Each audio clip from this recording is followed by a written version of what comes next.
बड़ी खबर का रुख करते हैं। पहाड़ों से लेकर मैदानी इलाकों तक मौसम पूरी तरह से बदला हुआ है। जहां बीते दिन दिल्ली में बारिश ने दस्तक दी थी, वहीं आज एक बार फिर से कोहरा छाया हुआ दिख रहा है और कोहरे के चलते ट्रेन गाड़ियों की रफ्तार पर ब्रेक सी लगी है। फ्लाइट्स भी देरी से उड़ान भर रहे हैं। घने कोहरे के चलते विजिबिलिटी भी कम है। दिल्ली एनसीआर में मौसम बदला हुआ है और अब विजिबिलिटी चूंकि थोड़ी सी कम है, उसके चलते उड़ानों पर असर पड़ा है और कुछ फ्लाइट्स देरी से चल रहे हैं। तो दिल्ली एनसीआर में अब कोहरा दिखाई दे रहा है। कल पिछले बीते 2 दिनों में हल्की बारिश हुई थी दिल्ली में एनसीआर में और उस बारिश के चलते राहत मिली थी कोहरे से, लेकिन एक बार फिर से कोहरा नजर आया है। मौसम विभाग का कुछ इस तरह का अलर्ट था भी और वो दिखाई भी दे रहा है। हालांकि जो पहले घना कोहरा था उतना नहीं है, लेकिन कोहरा है जो छाया हुआ है। विजिबिलिटी तुलनात्मक कम है और जो खुले इलाके हैं जैसे एयरपोर्ट और आसपास, तो वहां विजिबिलिटी थोड़ी ज्यादा कम है।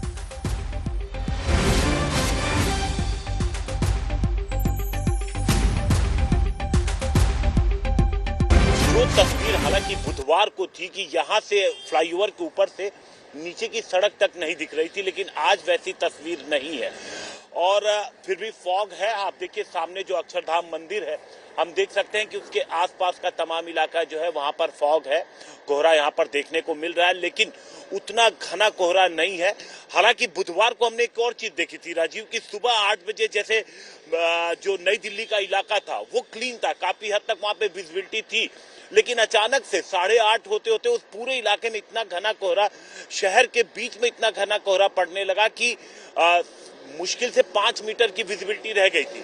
तो इस तरीके से अगर हम देखें तो ये सुबह का वक्त है और जो अलर्ट है कोहरे को लेकर कि दिल्ली और आसपास के इलाके में आज घना कोहरा पड़ सकता है, तो अभी ये सुबह की तस्वीरें और हो सकता है कि थोड़ी देर बाद कोहरा पड़े, ज्यादा कोहरा और पड़ सकता है। तो ये वजह ये भी अगर हम बताएं, देखें कि बुधवार को कोहरा पड़ा, लेकिन बुधवार शाम तक 7 बजे के आसपास बादल आ गए और बादल ने चारों तरफ जो पूरा इलाका था बादलों ने उसको घेर लिया था और रात भर बारिश हुई थी, दिन में भी बादल थे और जिसकी वजह से गुरुवार के दिन तो कोहरा नहीं पड़ा, लेकिन आज चूंकि शाम होते होते गुरुवार को आसमान पूरी तरीके से साफ हो गया था और साथ साथ एक हल्की हवा, आसमान साफ हो गया लेकिन शीतलहर भी चल रही है। ये शायद वजह है कि कोहरा हल्का है, क्योंकि हवा लगातार चल रही है। जी,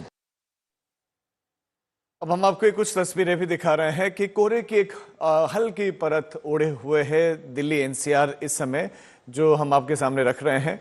और तस्वीर एक बार फिर से अब धुंधली सी हो चली है और जैसे जैसे समय बढ़ेगा कुछ इस तरह का अलर्ट है कि हो सकता है कि कोहरा थोड़ा सा और घना होता चला जाए, थोड़ा सा और गाढ़ा होता चला जाए। तो ठंड बेतहाशा है, ठिठुरन बहुत ज्यादा है, टेम्परेचर लगातार गिर रहा है। दिल्ली एनसीआर में पूरी तरह से मौसम बदला हुआ है। बारिश के बाद से जो ठंडक है वो और ज्यादा बढ़ गई है और ऐसे में उन लोगों के लिए बड़ी परेशानियां हैं जिनके पास सिर छुपाने के लिए छत तक नहीं है, जो या तो आश्रय स्थलों में है या जो बाहर रहते हैं। तो ये कुछ तस्वीरें आपके सामने हैं। अब 2 तस्वीरें हमने आपके सामने रख दी। एक तो अक्षरधाम की तस्वीर है। अक्षरधाम धुंधला धुंधला सा ही दिखाई दे रहा है क्योंकि परत है, और एक तस्वीर मथुरा की जहां पर आपको जो है फॉग दिखाई देगा। आप यहाँ देखिए, आप सड़कों पर लाइट्स जलाए हुए, हेडलाइट्स जलाए हुए लोग हैं और वाहनों की रफ्तार तुलनात्मक जो एक्सप्रेस वेज है उन पर कम हो गई है क्योंकि एक कोहरे की परत है।